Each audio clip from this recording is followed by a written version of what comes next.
Hi friends, ഇന്നത്തെ വീഡിയോയിൽ നമ്മുടെ തയ്യൽ മെഷീനിടയ്ക്ക് പണി മുടക്കാറുണ്ട്. ചില സമയം നമ്മൾ പെട്ടെന്ന് തയ്ച്ചു കൊടുക്കാൻ വേണ്ടി കസ്റ്റമേഴ്സ് തയ്ച്ചു കൊടുക്കാണ്ടിരിക്കുമ്പോൾ ഇടയിൽ നൂല് പോയിട്ട് കുരുങ്ങുക, സ്റ്റിച്ച് ലൂസായി വരിക, പിന്നെ സൂചി പൊട്ടിപ്പോവുക, അല്ലെങ്കിൽ അടിനൂല് കട്ട പിടിക്കുക, ഇങ്ങനെ പല പ്രശ്നങ്ങൾ വരും. നമ്മുടെ ശരിക്കും പറഞ്ഞാൽ ഒരു 10-20-25 മിനിറ്റ് അരമണിക്കൂർ നമ്മുടെ പണി പാളും അല്ലേ. അപ്പോൾ അതെങ്ങനെ നമുക്ക് ശരിയാക്കി എടുക്കാമെന്നാണ് ഇന്നത്തെ വീഡിയോയിൽ നമ്മൾ കാണിക്കുന്നത്. വീഡിയോ ഫുള്ളായിട്ട് സ്കിപ്പ് ചെയ്യാണ്ട് കാണുക, ഷെയർ ചെയ്യാൻ മറക്കരുത്. കാരണം ഒരുപാട് യൂസ്ഫുൾ ആയിട്ടുള്ള തയ്യൽ മെഷീനുള്ള എല്ലാവർക്കും ഈ വീഡിയോ യൂസാണ്. അപ്പോൾ ഇത് ടേബിൾ ടോപ്പ് മെഷീന് മാത്രമല്ല, ഏത് ജാക്ക്, അതുപോലെ തന്നെ അംബർല മെഷീൻ, ഏത് മെഷീനാണെങ്കിലും നമുക്കിത് സിംഗർ, ബ്രദർ, എന്തിനും നമുക്കിത് ജൂക്കി, അങ്ങനെ പല മെഷീനുകൾക്കും നമുക്ക് പറ്റുന്ന ഒരു കാര്യമാണ് ഇന്ന് നമ്മൾ കാണിക്കുന്നത് കേട്ടോ.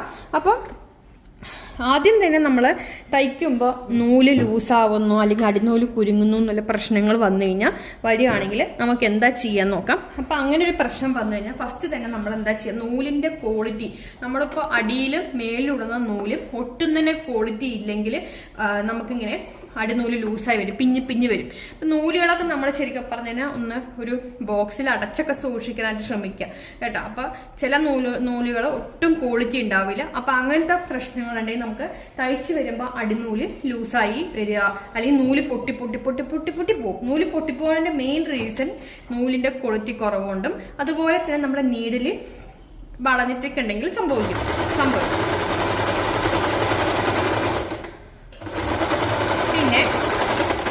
ഇതിപ്പോൾ നമുക്ക് ചില സമയം ഇങ്ങനെ തയ്ക്കുമ്പോൾ അടിയിൽ ഇങ്ങനെ ചുരുണ്ട് വരും. നോക്കിക്കേ, ഇത് കണ്ടോ, അതെ ഇങ്ങനെ ചുരുണ്ട് വരും. ഇത് കണ്ടോ, അതെ ഇങ്ങനെ അപ്പം നമ്മൾ തയ്ക്കുമ്പോൾ നമുക്ക് പ്രത്യേകിച്ച് ഇത് കണ്ടോ ചുരുണ്ടിരിക്കണുണ്ടോ.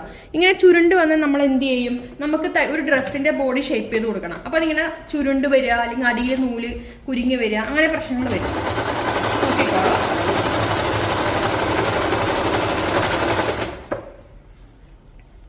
അപ്പൊ അങ്ങനത്തെ പ്രശ്നങ്ങൾ വന്നു കഴിഞ്ഞാൽ നമ്മൾ ആദ്യം തന്നെ ചെയ്യേണ്ട എന്താന്ന് പറഞ്ഞു കഴിഞ്ഞാൽ അടിനൂലും മേൽനൂലും ഒന്ന് എടുത്തിട്ട് വീണ്ടും ഒന്ന് ഇട്ട് നോക്കാം. അപ്പൊ ചില സമയം നമുക്കത് ശരിയാവാനുള്ള സാധ്യതയുണ്ട്.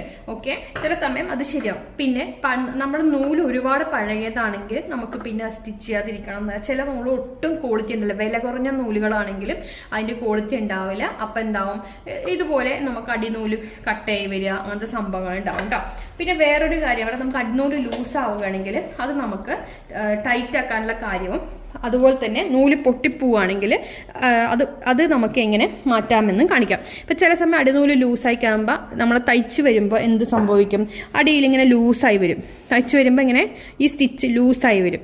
അങ്ങനെ അതല്ല, നമുക്ക് ചില സമയം നൂല് പൊട്ടി പോവും. അപ്പോൾ അതിൻ്റെ കാരണം എന്താണെന്നറിയോ, അപ്പോൾ നൂല് പൊട്ടി പോവാൻ കാരണം ഈ സ്ക്രൂ ഇല്ലേ, ഈ സ്ക്രൂ ഒരുപാട് ടൈറ്റ് ആകുമ്പോൾ ഇവിടെ ഇതിൽ കൂടെ നമ്മൾ നൂല് വലിക്കുമ്പോൾ ഞാൻ കാണിച്ചു തരാം. ഇപ്പോൾ ബോബിനിൽ നമ്മൾ എടുക്കുക, ശ്രദ്ധിക്കുക. അപ്പം നമ്മുടെ ബോബിനിൽ ഇതിങ്ങനെ ഇട്ടു.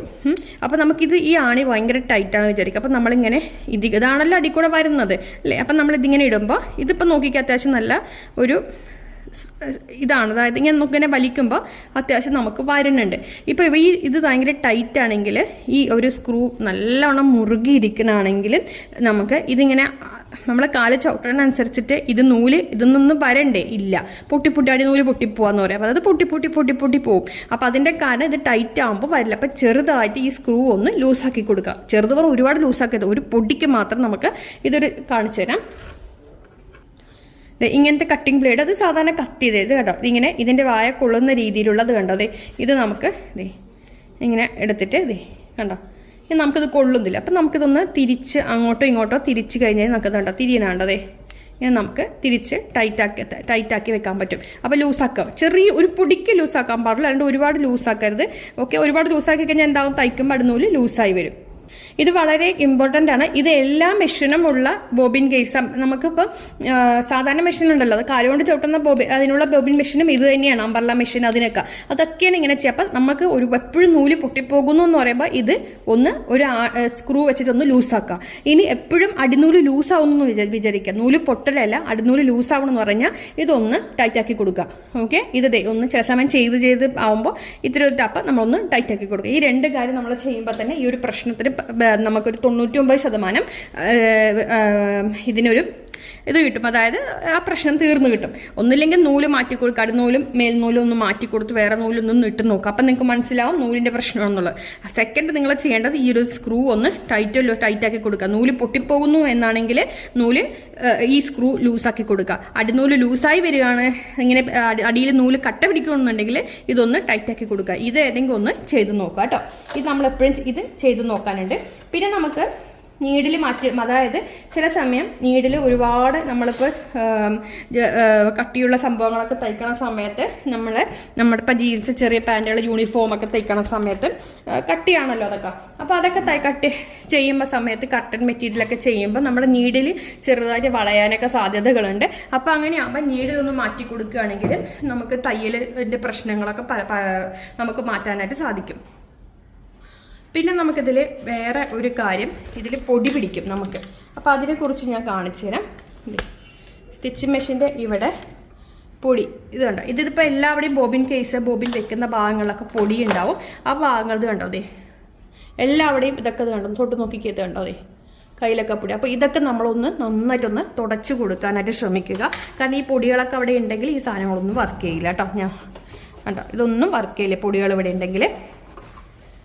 നോക്കിക്കുക, ഇതിൻ്റെ ഉള്ളിൽ നിന്ന് വരുന്ന കട്ടകളാണ്. അപ്പം നമ്മൾ സ്റ്റിച്ച് ചെയ്യുമ്പോൾ ഇങ്ങനെ ഇടയ്ക്കിടയ്ക്ക് അതൊക്കെ ഒന്ന് ചെക്ക് ചെയ്യാൻ നിൽക്കുക.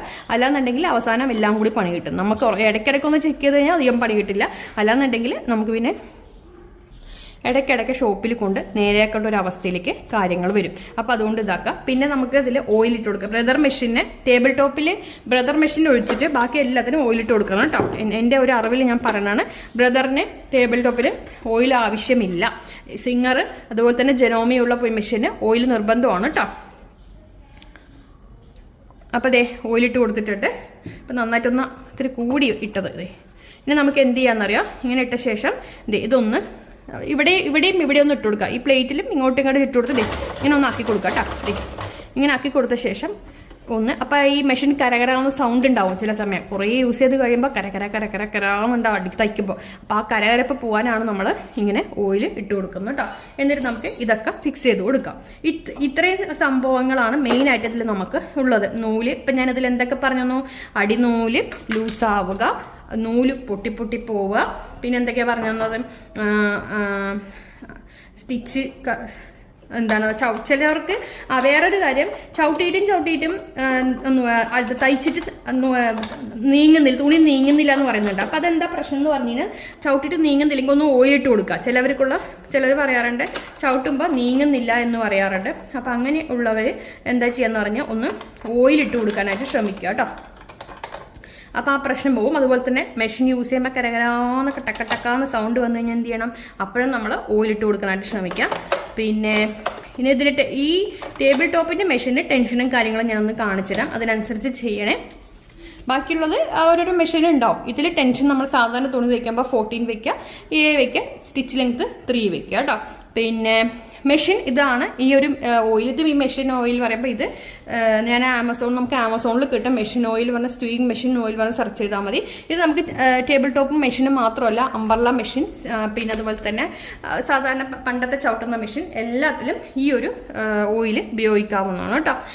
പിന്നെ എന്താണ് പറയുമ്പോൾ ഇത്രയും സംഭവങ്ങളാണ് എല്ലാവർക്കും സാധാരണ ഫേസ് ചെയ്യാറുള്ളത്. അതുകൊണ്ടാണ് ഞാൻ ഇങ്ങനെ ഒരു വീഡിയോ ഇട്ടത്. ഷെയർ ചെയ്യാൻ മറക്കരുത്, ഒന്ന് കമൻറ്റ് ചെയ്യാൻ മറക്കരുത്. നിങ്ങളുടെ ഫ്രണ്ട്സിനൊക്കെ സ്റ്റിച്ച് മെഷീൻ ഉണ്ടെങ്കിൽ ഒന്ന് കമൻറ്റ് ചെയ്യുക. പിന്നെ നിങ്ങളുടെ അമ്മമാർക്കൊക്കെ സ്റ്റിച്ച് മെഷീൻ ഉണ്ടെങ്കിലും, ഇത് ടേബിൾ ടോപ്പ് മെഷീന് മാത്രമല്ല ഞാൻ ഈ പറഞ്ഞ കാര്യം, ഇത് എല്ലാ മെഷീനും കൂടി ഉള്ള കാര്യമാണ് ഞാൻ ഈ പറഞ്ഞത്. ഈ ഒരു കാര്യം മാത്രം ചെയ്താൽ തന്നെ നിങ്ങളുടെ സ്റ്റിച്ച് മെഷീൻ്റെ പല പ്രശ്നങ്ങളും നിങ്ങൾക്ക് മാറി കിട്ടുന്നതായിരിക്കും. അപ്പോൾ എല്ലാം ഞാൻ പറഞ്ഞെന്ന് വിശ്വസിക്കുന്നു. നീഡിൽ നമ്പർ 14 ആണ് നമ്മൾ table top machine normal material തയ്ക്കുമ്പോൾ യൂസ് ചെയ്യുക. നീഡിൽ നമ്പർ 15 ആണ് നമ്മൾ ജീൻസ് പോലുള്ള മെറ്റീരിയൽ തയ്ക്കാനായിട്ട് ഉപയോഗിക്കുക. Okay, thank you.